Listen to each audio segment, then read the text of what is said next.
ஆண்டவரும் இரட்சகருமாக இயேசுவின் இனிதான நாமத்தினால் உங்களை வாழ்த்துகிறேன். இந்த நாள் நம்முடைய ஆவிக்குரிய சிந்தனைக்காக 2 கொரிந்தியர் 4:8 நான் வாசிக்கிறேன்.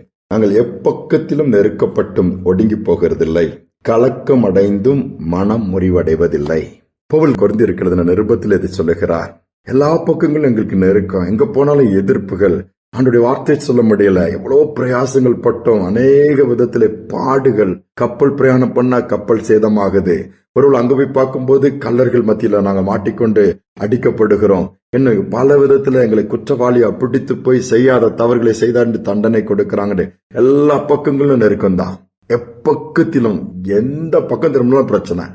இதான் இந்த இடத்துல பவுல் சொல்றாரு. ஆனா நாங்கள் என்ன பண்றது இல்ல, ஒடுங்கி போறதில்லை. அவ்வளவுதான், ஐயோ இப்படி இருக்குதுன்னு சொல்லி அப்படியே நொறுங்கி உட்கார போறதில்லை. அதோடு மட்டுமல்ல, அடுத்த லைன் சொல்லுகிறாரு, கலக்கம் அடைந்து மனம் முறிவடைவதில்லை. சின்ன சின்ன காரியங்களுக்கெல்லாம் மனம் அடிவாயிருந்தாங்க.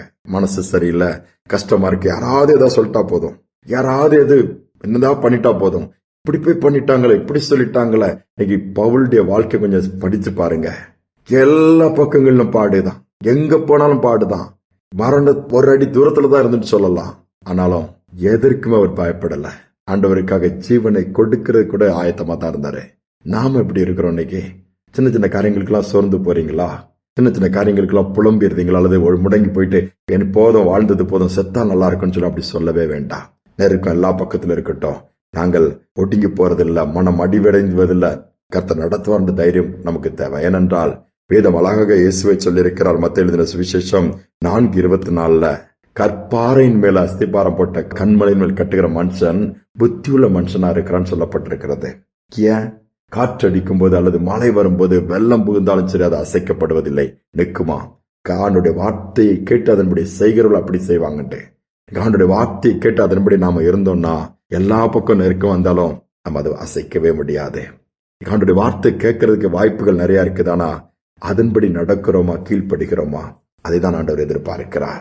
ஒரு சமயம் குறிப்பிட்ட ஒரு கடல் சூழ்ந்திருந்த பகுதியில் உள்ள தேசம், அந்த தேசத்திலே சுனாமியின் பாதிப்பு அறிவிப்பு கொடுத்தாகிவிட்டது. எல்லா கடற்கரை பகுதியில் அநேக வீடுகள் அடித்து செல்லப்பட்டது.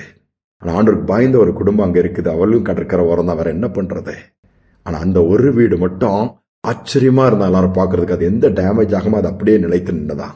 ஏன்னா அதுக்கு அஸ்திபாரம் ஸ்ட்ராங்கா, இல்ல சுற்றிலும் ஃபென்சிங் இருந்தா நத்திங், எதுவுமே கிடையாதானா? அவங்க ஆண்டவரை நேசிக்கிற பிள்ளைகள், ஆண்டுடைய வார்த்தைக்கு கீழ்ப்படுகிற பிள்ளைகள். நீர்தான் அடைக்கலாம்ப்பா, நீர்தான் என் நம்பிக்கை, நீர்தான் என் கோட்டை, நீர்தான் என் துருகன்னு சொல்லி அவரை சார்ந்திருந்தாங்க. நீ மற்றவங்க ஆச்சரியப்படத்தக்க விதத்துல கர்த்தர் அந்த வீட்டுக்கு பாதிப்பு இல்ல, உள்ள இருந்தவங்களுக்கு பாதிப்பு இல்லையாம். சுற்றிலும் பயங்கரமான டேமேஜ்.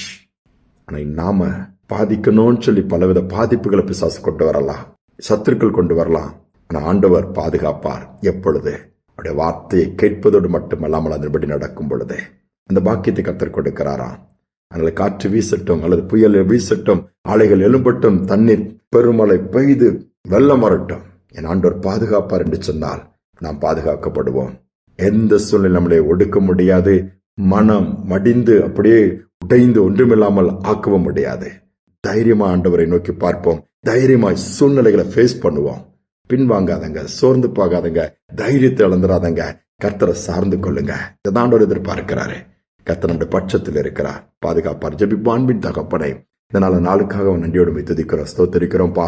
எங்கு பார்த்தாலும் இன்னைக்கு யுத்த மேகங்கள், போராட்டங்கள், பூமி அதிர்ச்சிகள், பஞ்சங்கள், கொள்ளை நோய்கள், வியாதிகள், வறுமைகள் எல்லாம் சொல்லிட்டே போலாம்ப்பா. ஆனாலும் நெருக்கம் நிறைந்த அந்த நாட்கள்ல நீர் எங்கள் பட்சமா இருந்தீங்கன்னா நாங்க ஒடுங்கி போக மாட்டோம்ப்பா, பின்வாங்க மாட்டோம், சோர்ந்து போக மாட்டோம். உங்களுடைய வலதுகரம் ஒவ்வொரு பிள்ளைகளையும் பிடிக்கட்டும், தைரியம் கொடுப்பீராக.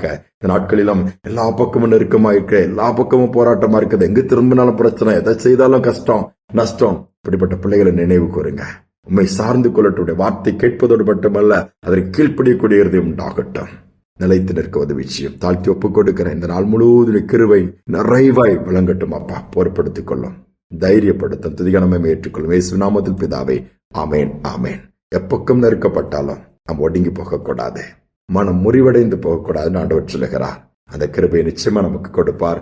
சிந்தனையோடு இந்த நாளை தொடருவோம். மீண்டும் நாளை தினம் சந்திப்போம்.